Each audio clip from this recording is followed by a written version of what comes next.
7 minutes de réflexion, saison 2, épisode 1. Je veux faire un essai vidéo tous les mois pour parler d'images dans des films, des séries, dans l'actualité. Et puis établir des liens entre elles. Jusque-là, les sujets venaient d'eux-mêmes, pas besoin de les provoquer. Mais en janvier, panne sèche. Il y a bien ce film de James Franco, dont j'aime le titre, The Disaster Artist, l'artiste du désastre. Mais la déception est immense, car jamais le désastre n'arrive. Le film est un défilé de célébrités, filmé sans idée, sans passion, et avec une vraie peur de son sujet, l'échec.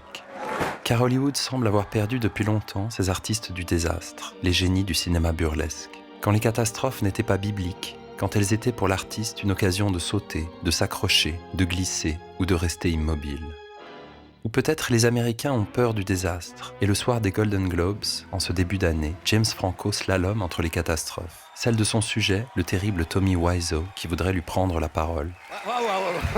Ou une soudaine irruption de voix féminine, qui pourrait jeter une ombre sur sa vie privée et lui coûter son Oscar. How could a person publicly stand by an organization that helps to provide support for victims of sexual assault while privately preying on people who have no power?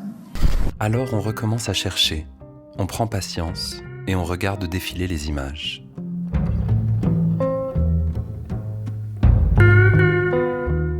Et puis soudain, le sujet arrive, et comme la plupart du temps, c'est à travers le visage d'un acteur. Il s'appelle Alex Lothar et il a 22 ans.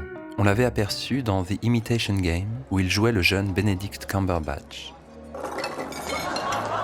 Ou encore dans Departure, un film anglais tourné dans le sud de la France. Mais si on le reconnaît, c'est pour son rôle dans la 3e saison de la série Black Mirror.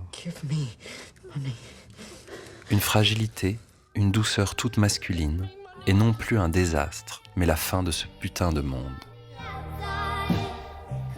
Produite par Channel 4 et diffusée par Netflix, cette série créée par l'actrice et scénariste Charlie Covell met en scène la fugue d'Alyssa et James, deux adolescents en rébellion contre leur école, leurs parents et leur petite ville. I think we live in the most boring town on the planet. Yeah, maybe. C'est une adaptation du roman graphique de l'américain Charles Forsman. Well, they've got money, they feel safe. Everyone's so fucking square. Fortement influencé par l'univers de Charles M. Schultz, qui inspire aux adaptateurs un découpage sec, des cadrages frontaux et une précision clinique décalée et acerbe des dialogues. When I was 15, I put my neighbor's cat in a box and took it into the woods. After that, I killed more animals. And I remember every single one. Mais très vite, les deux œuvres trouvent leur spécificité, par des choix de variations subtiles, comme dans cette scène où les deux adolescents trouvent une maison abandonnée et boivent et dansent dans la pièce. Dans la BD, c'est sur la balade meurtrière de Frankie et Johnny. Frankie and Johnny were lovers. Oh, how they could love. They sworn to be true to each other, true as the skies above. It was her man, 'cause he's doing her wrong. Dans la série, c'est sur un titre de Hank Williams, Setting the Woods on Fire, car la forêt est en feu.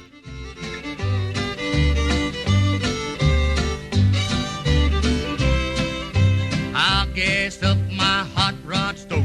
We'll get hotter than a poker. You'll be broke, but I'll be broker. Tonight they're setting the woods on fire. The End of the Fucking World appartient donc pleinement au genre de la balade des amants criminels et le revendique explicitement quand, pour rester incognito, Alyssa et James choisissent de s'habiller comme les célébrissimes Pumpkin et Honey Bunny dans Pulp Fiction, ou peut-être plutôt comme Clarence et Alabama dans True Romance. Ce qui revient de toute façon à la même chose, puisque tous les quatre sont nés de l'imagination de Quentin Tarantino, rendant lui-même hommage aux personnages de Kit et Holly de la balade sauvage, et à leurs grands-parents, les inoubliables Bonnie and Clyde.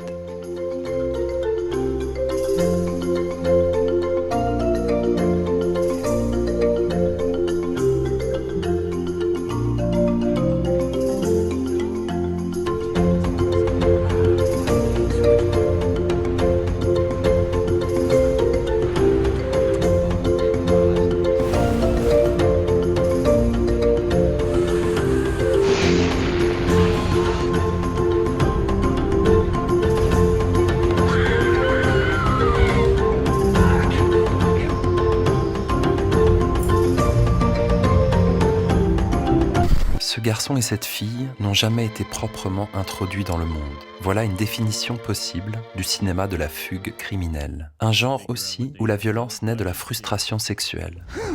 There's something this kissing is missing.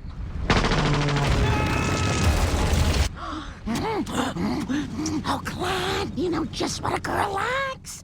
L'ouverture de Bonnie and Clyde nous présente une Faye Dunaway en manque. Leurs premiers ébats sont un véritable désastre. Et ceux des amants du film de Malick laissent les protagonistes dans un état de pure perplexité. Did it go the way it's supposed to? Yeah. Is that all there is to it? Yeah. Gosh, what was everybody talking about? Don't ask me. C'est là que The End of the Fucking World va jouer sa plus brillante variation.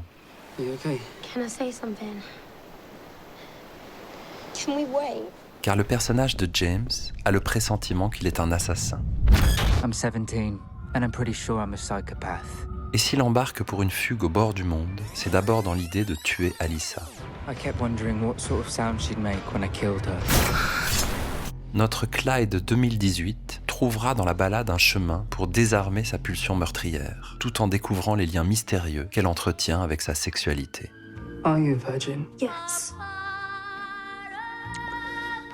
Me too. Yeah, no shit. Et ce monde qui prend fin, c'est aussi un genre qui recommence.